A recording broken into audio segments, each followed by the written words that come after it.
प्रमाणिक स्वाध्याय वेलायाम सुत भक्ति कायुत्सर्गम करोमि हम। जय बोलो देवादि देवी खज्जराट श्री कुंडलपुर के बड़े बाबा की। मूल नायक श्री चिंतामणि पार्श्वनाथ भगवान की। वर्तमान शासन नायक श्री महावीर भगवान की। परम पूज्य आचार्य प्रवर श्री स्वामी कार्तिकेय स्वामी आचार्य महाराज की। परम पूज्य संत श्रोमणी आचार्य गुरुवर श्री विद्यासागर जी महामुनिराज की।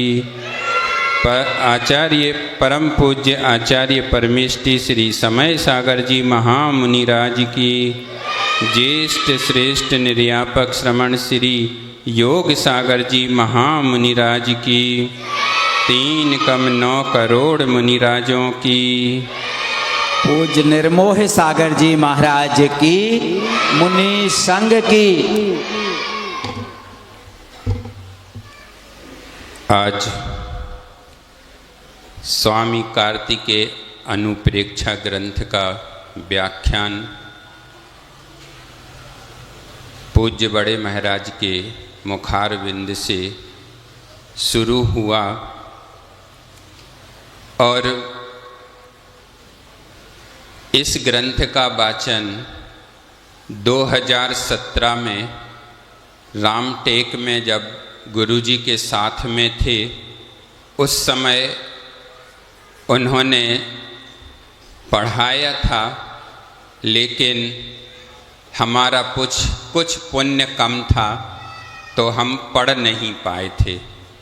कारण था कुछ शारीरिक यानी आँख में प्रॉब्लम हो गई थी तो गुरुजी ने कक्षा में आने के लिए मना कर दिया था। लेकिन इस ग्रंथ को पहली बार पढ़ रहा हूँ और पढ़ने के साथ साथ जो भी समझ में आएगा, जो भी लगेगा तो मैं आपको देने का प्रयास करूँगा। और वो सब मेरा नहीं है, वो सब गुरुजी का ही है। जो सुना तो इसमें हमसे कुछ भूल भी हो सकती है, चूक भी हो सकती है, तो उसको आप लोग ध्यान में तो नहीं रखना। लेकिन यदि कोई गलती हो जाए बोलने में, शब्दों के उच्चारण में, तो आप हमें उसका हिंट ज़रूर कर देना। मेरे को आप ये नहीं समझना कि बुरा लगेगा।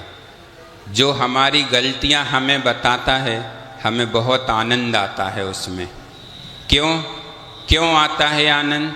उसका कारण ये है कि जिसने हमारी गलती बताई है कम से कम उसने उस वाक्य को ध्यान से सुना है, तब तो उसने जाकर के गलती पकड़ी है, नहीं तो कैसे पकड़ता।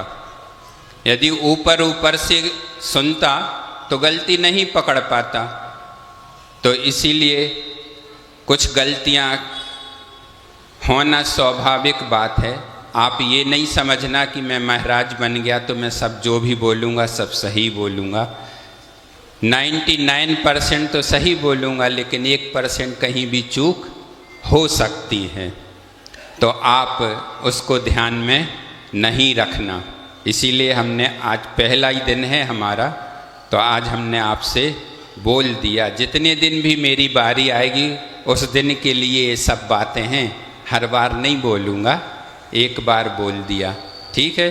तो सब लोग सुनना अच्छे से, जो भी विषय आए, क्योंकि ये कार्तिकेय अनुप्रेक्षा ग्रंथ जो है, यह अनुप्रेक्षा ग्रंथ आचार्य महाराज हमेशा दीक्षा होने के बाद हम लोगों को सबसे पहले यदि आचार्य महाराज ने कुछ संबोधन दिया था तो उनका कहना यही था कि आप इस बात का चिंता नहीं करना कि हमें कुछ नहीं आता, कुछ भी नहीं आता, इसका कोई विकल्प नहीं करना। लेकिन जो 12 भावनाएं बताई गई हैं, कुछ भी नहीं आए तो कोई विकल्प की बात नहीं है, लेकिन उन भावनाओं को अपने अंदर उतार लेना है, प्रतिदिन उनका चिंतन करना है, उसी से आपका कल्याण हो जाएगा। बस कोई ज्ञान नहीं हो कोई बात नहीं, लेकिन 12 भावना एक ऐसी है जिसका चिंतन करके बड़े से बड़े तीर्थंकर भी बड़े से बड़े उपसर्गों को झेल करके भी, इन्हीं झेला है जिन्होंने, मात्र इन्हीं 12 भावनाओं का चिंतन करके उन्होंने अपना आत्म कल्याण कर लिया। चाहे पार्श्वनाथ भगवान को ले लो, चाहे वंशु कौशल मुनि को ले लो, जिनको वह व्याघ्रनी जो उनके ऊपर उपसर्ग किया था, शरीर में अपने पैर के पंजे से जिसका शरीर छेदन भेदन कर दिया, लेकिन उन्होंने मात्र इन भावनाओं को भा करके ही अपने उस उपसर्ग को सहन कर लिया और केवल ज्ञान की प्राप्ति कर ली। यानी इन सब बातों से क्या क्लियर होता है? उन सब बातों से यह बात आती है कि जितना जितना उपसर्ग आपके ऊपर होगा, केवल ज्ञान आपको उतनी जल्दी प्राप्त हो जाएगा। यानी मुक्ति इस शरीर से उतनी जल्दी प्राप्त हो जाएगी। लेकिन वर्तमान में क्या देखा जाता है? वर्तमान में यह देखा जाता है कि यदि हमारे ऊपर कोई उपसर्ग हुआ तो हम बहुत टेंशन में आ जाते। आते कि नहीं आते? आते ना। कछु बोलत भी जाओ आप और भी, हमें लगे तो कि कोई सुन रहा हो हमारी बात को है। गुरुजी हमेशा बोला करते थे, कुछ नहीं बोले तो हाउ तो बोल दिया करो, समझ में आए और चाहे बिल्कुल ना आए हाउ तो कह ही दो, है ना। तो यह जो 12 भावनाएं हैं, बड़े बड़े तीर्थंकरों ने भी उनका चिंतन करके इस संसार देह और भोग से विरक्त हुए हैं, तब जाकर के उनका कल्याण आत्म कल्याण हुआ है। और क्योंकि ये भावनाएं ऐसी हैं कि इनका जितना ज़्यादा चिंतन आप करोगे, उतना ज़्यादा विषय आपको अपने आप आता चला जाएगा। जितना चिंतन करोगे, भले ही आप चाहे पहली भावना ले लो, चाहे छठवीं भावना ले लो, चाहे आखिरी की 12वीं भावना ले लो, जितना आप चिंतन करोगे उसके बारे में आप सोचोगे, प्रतिदिन आपको वैसा वैसा चिंतन आएगा, नया नया चिंतन। गुरुजी 10 लक्षण पर्व में तत्वार सूत्र 7 साल हमने सुना, 7 साढ़े 7 साल हमने सुना, लेकिन कभी उनका चिंतन रिपीट नहीं हुआ। हमेशा उनका चिंतन अलग अलग रहता था और उनका कहना रहता था, पढ़ते किससे थे? वही सरवार सिद्धि जो अपन पढ़ते हैं उसी से पढ़ते थे, लेकिन उनका कहना था, वो बताते थे कि मैं इसको जितनी बार पढ़ता हूँ, जितनी बार एक एक शब्द पढ़ता हूँ, उतना चिंतन मेरे पास नया नया विषय आता चला जाता है। तो ये सब कैसे आता है? तो ये सब चिंतन से आता है। अनुप्रेक्षा का अर्थ भी क्या होता है? चिंतन करना, बार बार उसको पढ़ना, सोचना उसके बारे में। कैसे? जैसे आप लोग घर गृहस्थी में हैं और घर गृहस्थी में आप रहते हैं, तो आपको कोई काम करना हो तो उसके बारे में आप कितनी बार सोचते हैं? रात रात भर नींद नहीं आती। ऐसा आप लोग बताते रहते हैं और ये हम भी बता दे रहे। आज हमें कक्षा लेनी थी तो पूरी रात नहीं सोया, यही चलता रहा कि क्या बोलना है, क्या बोलना है, क्या बोलेंगे। क्यों? क्योंकि कभी पढ़ा ही नहीं है, एक बार भी पढ़ा नहीं है। और बार बार पढ़ने से आता है। एक बार पढ़ने से क्या आएगा? कुछ भी नहीं आ पाता। फिर भी कोशिश करते हैं कुछ देने का, है ना। हम पढ़ा नहीं रहे हैं। आप लोग ये नहीं समझना कि मैं पढ़ा रहा हूँ, मैं तो पढ़ रहा हूँ। आप लोगों के यदि समझ में आ जाए तो ग्रहण कर लेना, और नहीं समझ में आए तो हमारी चीज़ हमारे पास ही रहने देना, अपने पास ले कर के बिल्कुल भी नहीं जाना। क्योंकि हर व्यक्ति का स्वभाव है अच्छा ग्रहण करना और बुरे को छोड़ना, और वही काम करने हम यहाँ आए हैं। हम भी भले ही आपसे थोड़े से ऊपर जरूर बैठे हैं, लेकिन हम भी उन कसायों को, उन बुराइयों को छोड़ने के लिए ही यहाँ पर आए हैं, जो हमने अपने जीवन में अनादिकाल से समेट कर रखी हुई थी। धीरे धीरे भले ही कम मात्रा में निकलें, पर कुछ अंश तो कम होता चला जाएगा। तो ऐसा ही चिंतन हमें बार बार करना है। और देखो, एक बात और कहेंगे कि उन देवराज इंद्र को भी ये बात सहन नहीं हुई। क्या सहन नहीं हुआ? कि यहाँ पर 12 भावनाओं का चिंतन चल रहा है, हम अपने आप को बंद कैसे रख सकते हैं। तो आज देखो, उस रात ही से कह रहे कि आज तो तुम भी रहोगे तो हम भी रहेंगे। आप बोलोगे, वो कह रहे कि तुम बरसो तो हम भी बरस संगे। मतलब वो अपनी प्रस्तुति दे रहे हैं कि आप चिंता नहीं करना। हमने कहा हमें काहे की चिंता, आपको सुनना तो आप आ जाओ। तो वो भी आज सुनने के लिए आप लोगों के बीच में, और ये नहीं समझना कि कहीं और बैठे होंगे, वो भी आपके आजू बाजू में बैठे होंगे। सब लोग संभल के बैठना और संभल के सुनना, नहीं तो वो उत्पात कर दें। फिर कुछ भी कोई मन लगा के नहीं सुनेगा तो वो फिर उत्पात कर देंगे। तो सब लोग अच्छे से सुनने का प्रयास करना, और हम भी कोशिश तो यही करेंगे कि जितना सरल भाषा में देने का प्रयास हो तो देंगे। और एक बात तो आप लोगों से कही दी है कि अच्छा अच्छा आप लोग ले जाना, बुरा बुरा हमारे पास छोड़ देना। क्योंकि बुरे को ही छोड़ने हम आए हैं, और बुरा छोड़ने के लिए हमारे पास कोई छोड़ जाता है तो हमें कोई तकलीफ़ नहीं होती, हम उसको सहन कर लेते हैं। लेकिन आप लोगों को आनंद आना चाहिए, इस बात का पूरा ध्यान रखेंगे। और आपको प्रतिदिन सब पांचों महाराज के मुखार बिंद से सुनने को मिलेगा, तो आपको भी ऐसा लगेगा कि हमें एक ही चीज़ नहीं मिल रही है।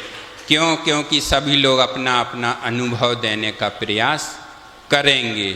इसीलिए बड़े महाराज जी बोलते हैं कि हमारे यहाँ पर आपका तो ये एक ही चैनल चल रहा है, हमारे यहाँ तो 5 चैनल चलते हैं, है ना।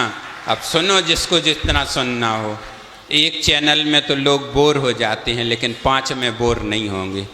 यदि एक में बोर हुए तो अरे यार दूसरे को सुन लो, तो अपने आप मन लग जाएगा, है कि नहीं। कोई ना कोई तो मन का विषय अवश्य देगा। तो ऐसे ही कोशिश करेंगे। तो कल आप सभी लोगों ने 12 भावनाओं का मंगलाचरण सुना, और 12 भावनाएं कौन कौन सी हैं, ये 12 भावनाएं तो आप सभी लोगों को भी, हम तो यही कहेंगे कि अनादिकाल से पता है कि 12 भावनाएं कौन कौन सी हैं। चिंतन नहीं कर पाते वो एक अलग बात है, लेकिन ज्ञान में तो सभी की हैं। और जब से जन्म लिया है तब से सभी के दिमाग में है कि 12 भावनाएं क्या हैं। तो कल, और बड़े महाराज जी ने कल आपको बताया भी होगा, कल जिनका नंबर था तो उन्होंने बताया भी होगा कि कौन कौन सी 12 भावनाएं हैं। तो उसकी चर्चा तो हम यहाँ पर नहीं खोल रहे, लेकिन आप सब लोग अपने अंदर स्मरण में जरूर कर लेना कि वह 12 भावनाएं कौन कौन सी हैं। और आज शुरू करना है, क्योंकि यहाँ पर कहा गया है कि जो शुद्ध मन और शुद्ध वचन के द्वारा, और काय से तो आप लोग बैठे ही, आज तो भगवान भी कह रहे सब शुद्ध हो कर ही बैठो सभा में, है ना। शुद्ध होना है सबको, शुद्ध होने के बाद ही सबको सिद्ध बनना है और इन्हीं 12 भावना का चिंतन करना है। तो उसमें आज सबसे पहली भावना कौन सी है? कौन सी है बताओ? सब लोग बोलो, सबको नहीं पता। कल तो सबने सुना होगा, थोड़ी कान हमारे कमजोर है तो थोड़ी जोर से बोला करो। अनित्य भावना, और इसको और क्या कहते? आध्रुव भावना भी कहते हैं। तो आज अनित्य भावना के बारे में चिंतन करना है और उसी के बारे में सोचना और समझना है। तो एक गाथा ले लेते हैं, गाथा नंबर 4। 3 हो गई थी ना कल? 3 हो गई थी ना? 3 नंबर तक हो गई थी, मतलब दूसरी और तीसरी मंगलाचरण बड़े महाराज जी ने किया था। तो चौथे नंबर की गाथा है और अनित्य अनुप्रेक्षा, जिसमें अनित्य का अर्थ क्या होता है? कुछ भी हमारे पास रहने वाला नहीं है, कुछ भी टिकने वाला नहीं है। तो इसके बारे में हमें चिंतन करना है। जम किंची बी उपपन्नम तस्य विनाशो हवेई नियमेण परिणाम स्वरूपेण वीणा या किंची बी सासयम अथि। जम किंची बी उपपन्नम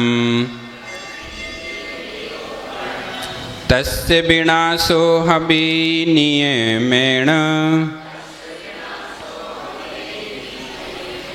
परिणाम स्वरूपेण वी नाया किंची विशासयम् अथि। तो यहाँ पर कार्तिकेय स्वामी क्या कहना चाह रहे हैं? तो वो कहना चाह रहे हैं कि जम किंची भी उपपन्नम, जो कुछ भी उत्पन्न हुआ है, तस्य विनाशो हवे नियमेण, वह नियम से विनाश को प्राप्त होने वाला है। जो भी, अच्छे से सुनना, जो कुछ भी उत्पन्न हुआ है वह सब विनाश को प्राप्त होने वाला है। और क्या कह रहे? परिणाम स्वरूपेण वीणा या किंची भी सासयम, और पर्याय रूप से, चाहे वह कैसा हो, पर्याय रूप से या स्वभाव पर्याय हो अथवा विभाव पर्याय हो, कोई भी वस्तु नित्य नहीं है, है ना। उसका विनाश अवश्य होने वाला है। तो अब थोड़ा सा इस पर व्याख्यान कर लेते हैं। तो यहाँ पर आचार्य महाराज कह रहे हैं कि जब यह संसारी जीव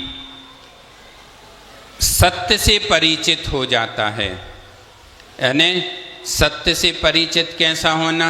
जब वह यह समझने लग जाता है कि वास्तविक स्वरूप क्या है, हमारा वास्तविक स्वरूप क्या है, और जब वह भेद विज्ञान कर लेता है। कैसा भेद विज्ञान कर लेता है? तो वह कि ये शरीर और आत्मा कैसी है? दोनों भिन्न हैं, अलग अलग हैं। और जब वह इस सत्य को जानने लगता है तो वह अपने कर्तव्यों के प्रति कैसा हो जाता है? जागृत होने लग जाता है। उसके भाव कैसे होने लगते हैं? उसको अंदर से ये भावना आने लगती है कि नहीं, अब हमें कुछ धर्म भी करना है, अपनी आत्मा का कल्याण भी करना है, कुछ हमें अपने लिए भी करना है। क्यों?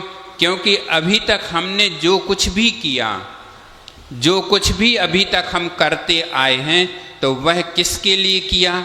हमेशा पर के लिए किया। जो हमेशा हमारा जीवन में साथ देने वाला है, उसको कभी हमने अपना माना ही नहीं है। बताओ, माना हो तो बता दो। आज वर्तमान में हम देखें तो क्या होता है? बच्चों की चिंता, बच्चों के बाद बच्चों के बच्चों की चिंता, लेकिन इसी में हम अपना पूरा जीवन निकाल देते हैं। और ऐसा ही हम करते चले आ रहे हैं। हम अपने आप को कभी भी नहीं संभाल पाए, क्योंकि हमने कभी अपनी ओर दृष्टि डाली ही नहीं है, उसके बारे में हमने कभी सोचा ही नहीं है। और जिन्होंने उसके बारे में सोचा तो वो आपके सामने बैठे हुए हैं, तीर्थंकर बन गए, जो हमारे आराध्य हो गए, जिनको हम पूजने लग गए। उनकी पूजा हम क्यों करने लग गए? क्योंकि उन्होंने अपने आप को समझ लिया, अपने स्वभाव को समझ लिया। वह स्व और पर को समझ करके पर का कल्याण तो किया, ऐसा नहीं है कि उन्होंने नहीं किया। आज हम जिस मार्ग पर चल रहे हैं वह किसने दिया? उन्होंने ही हमें दिया है। लेकिन वह ज़्यादा उस राग द्वेष में डूबे नहीं हैं। उन्होंने तो मार्ग बता दिया, पर के कल्याण के लिए बता दिया। अब ये तो उनने कहा आपका कर्तव्य है, अब आप जो कुछ भी देखना हो तो आप सब कुछ देख लो। जैसे आचार्य महाराज हमेशा कहा करते थे कि हमने तो आपको दीक्षा दे दी, दीक्षा दे करके आपको मुनि बना दिया, संस्कारवान बना दिया, संस्कारित कर दिया। अब हम ये थोड़ी आपके 24 घंटे पीछे लगे रहेंगे कि आप समय से सामायिक कर रहे, समय से स्वाध्याय कर रहे, या समय से प्रतिक्रमण कर रहे कि नहीं कर रहे, आप आहार लेने जा रहे तो क्या खा रहे। हमने तो आपको क्या कर दिया? एक मार्ग बता दिया, उस लाइन पर खड़ा कर दिया। अब आपका कर्तव्य है कि हमें क्या करना है। तो वह जीव भी जब इन सब चीज़ों से के प्रति जागृत हो जाता है और वह जब अपनी खोज में लग जाता है तो क्या होता है? वह संसार की वास्तविक स्थिति को समझने लग जाता है, पहचानने लग जाता है कि संसार क्या है।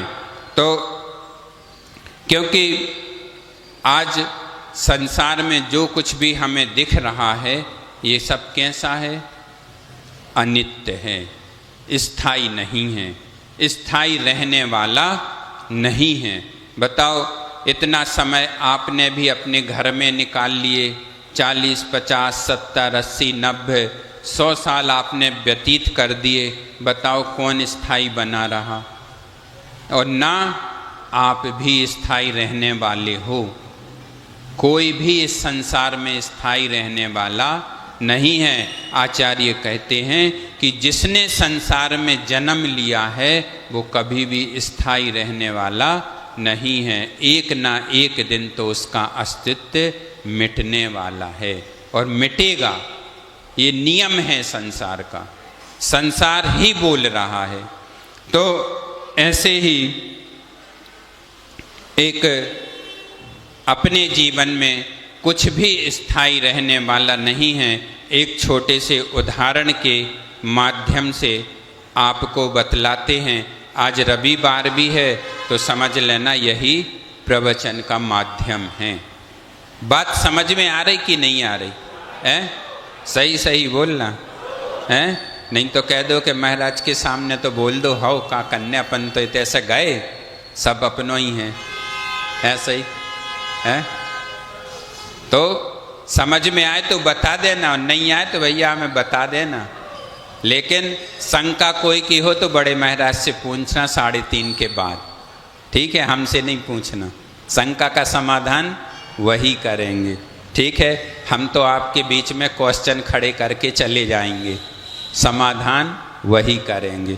तो जिसको शंका हो पहले सब बातें खुलासा कर दी, फिर बोलने का प्रयास कर रहा हूँ ताकि आप हमसे कुछ कह ना पाएँ, ठीक है? हम अपने आप को सेव करके चल रहे है ना भैया, बहुत ज़रूरी है। सेव करके नहीं चलेंगे तो गड़बड़ हो जाएगी बात पूरी। तो ऐसे एक छोटे से उदाहरण के माध्यम से आपको बताते हैं कि एक बार एक बच्चा, आज बच्चों के दिन है ना, तो छोटी सी कहानी उन्हीं के को लेकर के सुनाता हूँ। एक बार एक बच्चा स्कूल जा रहा था, और वह जब स्कूल जाता है तो स्कूल जाते जाते उसकी दृष्टि बादलों की तरफ पड़ जाती है, आकाश की ओर वह देखता है, और वह सीन क्या देखता है कि सूरज कुछ बादलों की ओट में है और कुछ अपनी किरणों को फैला रहा है। कभी कभी अपन देखते हैं ना, तो अपन को देखने में बहुत अच्छा लगता ना, ऊपर का आकाश का सब कुछ। तो जब वह ऊपर की दृष्टि, उसकी दृष्टि जाती है और वह सूरज की उन किरणों के फैलाव को देख करके जब उसका मन आकर्षित उस तरफ हो जाता है, तो वह अंदर ही अंदर एक आनंद की अनुभूति करने लगता है। और अनुभूति जब वह करता है, और जब आनंद की अनुभूति अपने अंदर होती है, तो हमें ऐसा लगता है कि हमें वास्तविक सुख, आज उस सुख की प्राप्ति हुई है जिस सुख की प्राप्ति की खोज में हम थे। ऐसे मन में भाव आने लगते हैं। भावों की बात कर रहे, भाव आने लगते हैं। अब वह, चूंकि उसको स्कूल भी जाना था, समय हो रहा था, और वह सीन भी उससे छोड़ा नहीं जा रहा था, क्योंकि वह सीन उसको बहुत आकर्षित कर रहा था, मोहित कर रहा था। वह बार बार उसी सीन को देखे और स्कूल की ओर धीरे धीरे अपने कदम बढ़ाने लगा। थोड़ा सा आगे बढ़ा और उसके मन में क्या भाव आता है? वह सोचता है कि आज ये जो सूरज की किरणें हमारे ऊपर पड़ रही हैं, क्यों ना इसको कैद कर लिया जाए। और कैद हम कर लेंगे तो क्या होगा, हमें जब भी इसकी आवश्यकता पड़ेगी तो हम अपना बस्ती की चेन खोलेंगे और वह रोशनी हमें अपने आप दिखाई देने लगेगी। अब वह, उसके मन में ये भाव चलता है, तो वह पुस्तकों को खाली करता है, और जैसे ही उसकी जो सूरज की किरणें थीं और जो उस बैग पर पड़ रही थीं, वह उन सूरज की किरणों को जो बैग के अंदर थी, वह थोड़ी देर तक खोल के रखता है, और सूरज की किरणें थोड़ी देर तक उसके अंदर रहती हैं, और वह जल्दी से क्या करता है, चेन लगा देता है। उसके मन में क्या था, चेन इसलिए लगाई ताकि ये कैद हो गई, अब ये कहीं जा नहीं सकती। और वह बहुत आनंद का अनुभव करने लगा कि अब तो हम जब भी चाहें तब उसको देख सकते हैं, तब जैसा चाहें वैसा कर सकते हैं, कुछ नहीं। अब वह स्कूल चला जाता है, पुस्तकों को हाथ में लिए रहता है, लेकिन उस बस्ते की चेन को नहीं खोलता। क्यों? उसके मन में एक ही बात है कि हमें जब आवश्यकता पड़ेगी तब हम उनको खोलेंगे। और वह जब स्कूल से उसकी छुट्टी होती है, घर आता है, तो वह अपनी माँ से कहता है कि माँ, आज मैं बहुत अच्छी चीज़ लाया हूँ जो कभी कोई नहीं ला सकता। अब माँ कहती है कि ऐसी कौन सी चीज़ ले आए? बार बार वह कहता है कि माँ, आज मैं बहुत अच्छी चीज़ लेकर आया हूँ, अब लाइट गोल भी हो जाएगी तो आपको लाइट की आवश्यकता ही नहीं है, मेरे पास ऐसी लाइट है ना, है?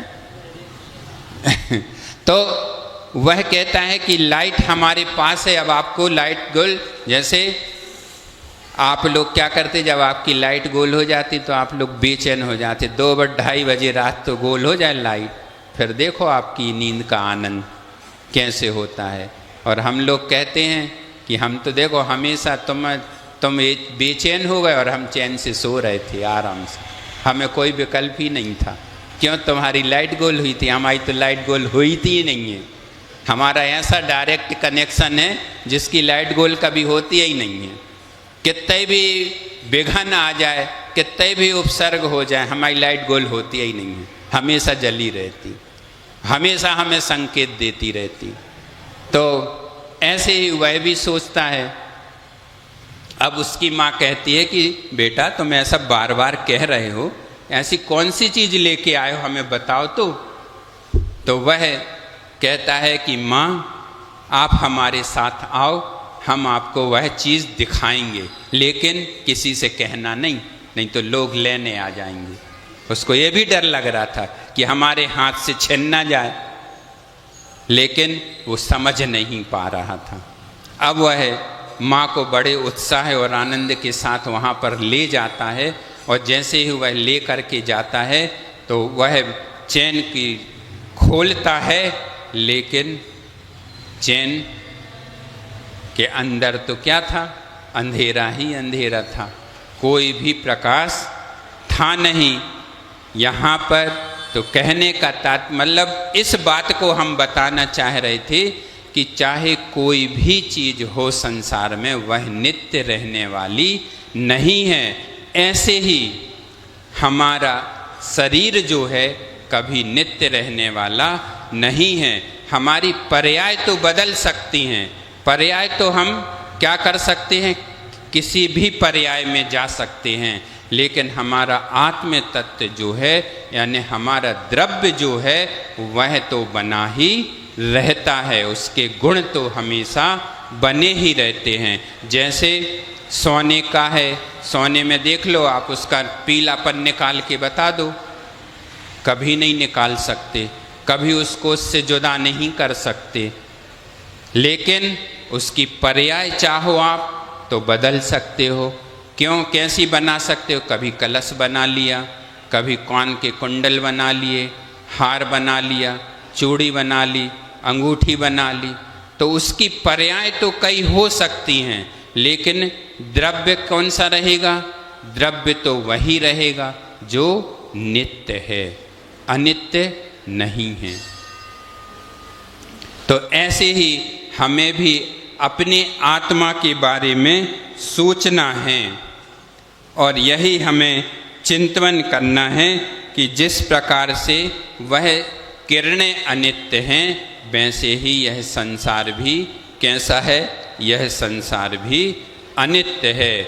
आचार्य कुंद स्वामी ने कहा है कि ये सब चीज़ें क्या है, ऊंचे ऊंचे महल मकान जो आपने बना के रखे हैं, सब आपके साथ जाने वाले हैं क्या? क्या सब बने रहने वाले हैं? कभी नहीं बने रहने वाले हैं। जो दिख रहा है, यानी यहाँ पर आचार्य महाराज कहना ये चाह रहे हैं कि जो कुछ भी हमें दिखाई दे रहा है, वह सब कैसा है? अनित्य है। वह कभी स्थायित्व को प्राप्त नहीं हो सकता है, लेकिन हमने उसे स्थायित्व में मान रखा है। उसी के कारण आज हम संसार में जो परिभ्रमण कर रहे हैं, हमारा भ्रमण क्यों हो रहा है? तो हमारा परिभ्रमण इस संसार में मात्र इसी के कारण हो रहा है कि आज मान लो हमारे पास ये चश्मे का बॉक्स है, और चश्मे का बॉक्स हमारा कोई उठा ले गया, तो हमें क्या हो गई? रात दिन नींद नहीं आ रही। क्यों नहीं आ रही? क्योंकि हमारे चश्मे का बॉक्स हमें सबसे ज़्यादा प्रिय था, उससे हमें मोह था, उससे हमें राग था, तब जाकर के हम इस संसार में भटक रहे हैं। यदि हमने ये चिंतन कर लिया होता कि नहीं, गुरुजी देखो कितने निष्प्रह ही रहते थे। उनके बाजोटा से कोई यदि उनकी लिखी हुई, कोई क्या हम ही लोग उठा लाते थे, पेंसिल उठा के ले आए, तो कभी उनने ये नहीं कहा कि हमारे बाजोटा से कोई पेंसिल ले गया। कोई ने पेंसिल उठा ली, ना कभी उन्होंने मांग करी कि हमें पेंसिल ला के दे दो। अपन ने ही देख लिया कि हम उठा के ले आए हैं और दूसरी चुपचाप रखाए। देखो, जिस पेन से अपन लिखते रहो तो हर चीज़ की आदत अपने लग जाती है। यदि हमारी पिछी महाराज जी ले लें और हम महाराज जी की पिछी ले लें तो 1 मिनट में संकेत हो जाता कि ये पिछी हमारी नहीं है। क्यों? क्योंकि हम उसको इतने दिन से लिए हैं तो उसने अपना जमा लिया, अधिकार जमा लिया, और ऐसे ही अधिकार हम बना करके बैठे हैं। यहाँ तो सब हाँ हाँ हो जाती है, लेकिन अभी इस सभागार के बाहर जाएंगे तो सब वही घोड़ा, वही मैदान। जैसे आप शमशान घाट में जाते हो, है ना, जाते हो ना, तो कितनी देर भाव कैसे चलते हैं?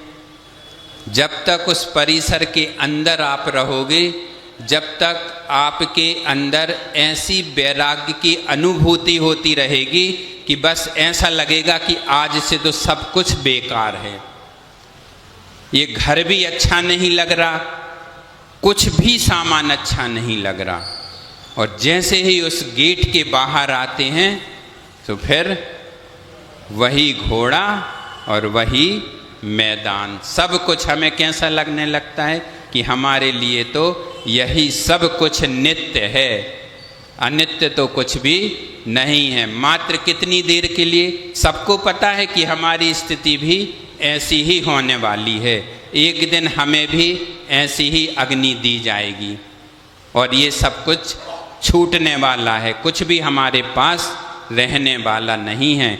लेकिन फिर भी हम क्या करते रहते हैं? मोह के वशीभूत होकर के उसको अपना मानते रहते हैं। हम कभी भी अपने जीवन में नाम हमने जरूर निर्मोह पा लिया है, लेकिन अभी हम पूर्ण रूप से निर्मोह हो नहीं पाए हैं। कहाँ हुए बताओ? अभी हमें पुस्तक भी चाहिए पड़ती, सब कुछ चाहिए पड़ती, और सबसे मेन चीज़ तो खाना चाहिए पड़ता, जो लेने के लिए आपके चौके में हम आपके सामने जा कर के क्या बोलते, हाथ फैला देते कि देव भैया। मांगते कि नहीं? हाथ फैलाते। जब तो आप देते हो, बिना हाथ फैलाए नहीं देते, देते हो। ऐसी हम अंजलि कर लेंगे तो आप देते ही नहीं, कुछ भी नहीं देते, शांत खड़े हो जाते कि नहीं महाराज ले लो ले लो, कहते ही नहीं। ऐसे जब हम ऐसा करते हैं तब आप देते हो।